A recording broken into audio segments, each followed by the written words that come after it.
ستي قالت لي الإسكافي حافي والحايك عريان.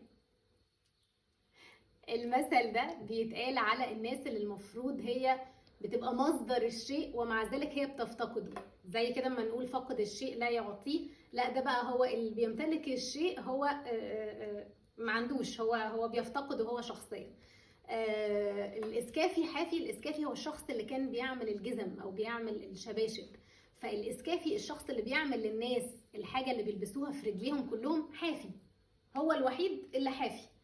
والحايك عريان. الحايك هو الشخص الترزي او الشخص اللي بيخيط او الشخص اللي بيعمل الملابس، فالشخص اللي بيعمل الملابس ده كمان طلع ايه؟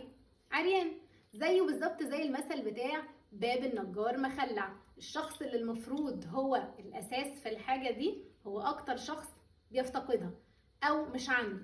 فاما اجي مثلا الاقي حد مثلا عمال ينصحني في نصايح هو اصلا ما عملش اي حاجه منها، وعمال يقول لي اعملي كذا واعملي كذا واعملي كذا، هو بعيد كل البعد عن الحاجات دي. فاقول له ما الاسكافي حافي والحايك عريان، يعني ما تخليك في نفسك، اعمل لنفسك الاول قبل ما تيجي تنصحني او قبل ما تيجي تقولي على الحاجه. وعشان كده المثل ده من اكتر الامثال اللي بنقولها، وزيه زي باب النجار مخلع، فنقول ان الاسكافي حافي الحايك عريان.